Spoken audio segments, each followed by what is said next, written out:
Guys, maikling video lang 'to 'no. Advice ko lang 'to sa mga ano 'no, nagkaroon ng anxiety disorder na takot ng bumalik sa trabaho 'no. Takot na silang bumalik sa kanilang trabaho gawa na nagkaroon sila ng anxiety disorder 'no. Maikuwento ko lang yung karanasan ko 'no, mga classmate. Ako, lagi kong sinasabi sa inyo na bumalik ako sa trabaho ko, nagbalik trabaho ako muli na napakalakas pa yung nerbiyos ko 'no. Pinairal ko lang talaga tapang.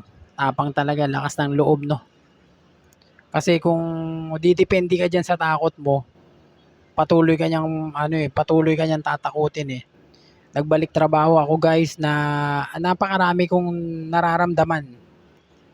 Napakarami kong nararamdaman 'no, na mga pangit na pakiramdam 'no, yung hilo, 'yan. Nagbalik trabaho ako na dala-dala ko yang mga 'yan 'no.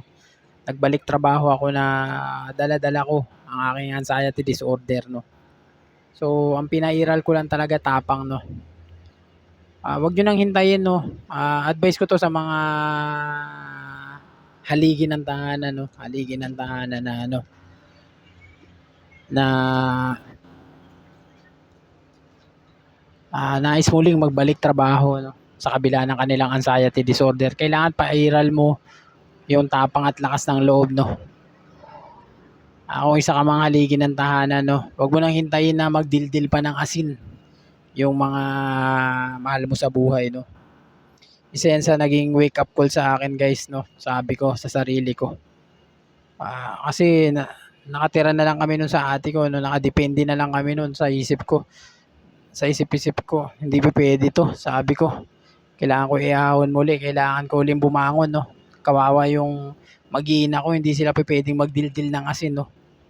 Yun yung tinaga ko sa ano ko. So, kaya ang ginawa ko 'no, kahit na napakarami kong nararamdaman, kahit na pangit ng pakiramdam ko, kahit napakalakas ng anxiety disorder ko, nagbalik trabaho ako 'no. Nagpahinga lang ako nun ng 1 month and 18 days. Pagkatapos nun, nagbalik trabaho na ako nun. Feeling ko nun, yung 1 month and 18 days na yun guys, ang feeling ko nun para na akong isang taon na tambay. Isang taong tambay 'no. Kaya kung isa ka man ngayon sa haligi ng tahanan at takot kang magtrabaho, wag mong paiiralin yung takot mo 'no. Sadyang ganyan lang yan, sa umpisa talaga tatakutin ka niyan 'no. Gagaling ka rin sa pagbabalik trabaho mo kasi maraming nagkaroon ng anxiety disorder na takot na muling magbalik trabaho 'no. Ganyan lang po talaga yan, marami ka talagang mararamdaman, mahihilo ka, para kang dinuduyan. Kakaiba talaga, mga discomfort talaga, lalo yung palpitation. Sa trabaho mo rin talaga ma-o-overcome yan lahat. Kaya sinasabi ko sa inyo, mas maganda talaga na nai-experience nyo sila. Mas maganda talaga na nai-experience mo at nasasalubong mo siya. At sa ganung paraan, na-adapt siya ng sarili mo, na-adapt ng katawan mo at unti-unti ka nasasanay.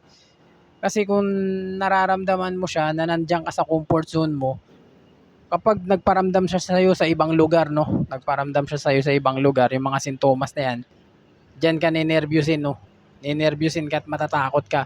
Pero kung hinaharap mo 'yan, nai-experience mo 'yan sa labas, sa trabaho, kahit saan mo siya ma-experience, wala ka ng takot. Do'n na unti-unti ang mawawala 'yan, do'n na unti-unti ang magpapaalam yung mga, pangit na pakiramdam na 'yan. May mga times na ma-experience mo siya pero hindi na gano'n kalala, hindi na gano'n kagrabe na dati kapag sinusumbong ka buong maghapon, pangit yung pakiramdam mo. Pero kapag na-overcome mo yan, magparamdam man sa'yo yung araw na yon, saglitan lang 'no. Hindi na siya humahaba dahil overcome mo na, eh. Kabisado mo na yung na yun, kabisado mo na yung pakiramdam na yun, eh, yung nangyayari sa'yo. Hindi na bago sa'yo yung mga pakiramdam na yun. Do'n na siya unti-unti ang bibitaw 'no. Kaya kung isa ka man ngayon sa haligi ng tahanan, kailangan mo magbalik trabaho, diyan ka gagaling.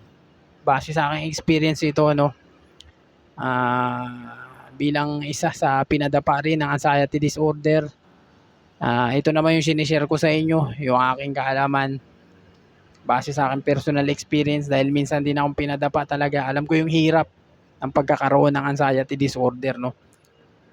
Kaya ito, patuloy akong gumagawa ng mga motivational video nang sa gano'n lumalakas yung loob nyo. unti-unti kayo nakaka-recover. Kasi kung nandiyan ka sa comfort zone mo, hindi mo siya ma-overcome talaga. Kailangan talaga unti-untian mong isanay, unti-untian mong i-train, unti-untian mong sanayin ang sarili mo na ibalik yung mga dati mong ginagawa. Kasi kapag naging limited yun, yung mga dati mong ginagawa, kapag naging limited yun, tapos unti-untian ka nang nilalamon ng takot, unti-untian lumiliit yung mundo mo, unti-unti hindi mo nagagawa yung mga dati mo nagagawa, nilalamon ka ng takot, no? Wala kang sakit, no? Masiglat, malakas ka, no? Talagang pinasok ka lang ng takot sa puso't isipan mo. Takot, yung nangingibabaw sa'yo, takot sa maraming bagay. Yan talaga, pinasok tayo ng takot, no? Pero, ang totoo ay malakas at masigla tayo. Napangungunahan lang tayo ng ating isip na base sa ating mga nararamdaman, kaya tayo natatakot talaga. Madali nating napapaniwala yung sarili natin sa mga pakiramdam natin, no? Masyado tayo napangungunahan ng ating isipan kahit na masigla tayo at malakas. Madalas tayong takutin dahil sa madali tayong sumang-ayon sa ating mga pangit na pakiramdam, no? Yun lang, no? Sa lahat ng oras kailangan mo tapangan yan, kailangan mo patunayan yan, no? Ang pagkakaroon ng anxiety disorder ay pagsubok lamang, no? Pagsubok lang na kailangan mong malampasan at kailangan mong patunayan sa mahal na Panginoon na nananampalataya ka sa Kanya at nagtitiwala ka sa Kanya na kaya mong harapin yan.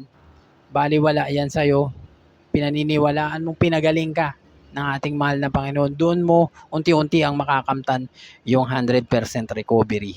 Maraming salamat, guys. Lagi kayong magdarasal sa lahat ng oras. Lagi niyong tapangan, no? Maraming salamat, guys. Yun lang.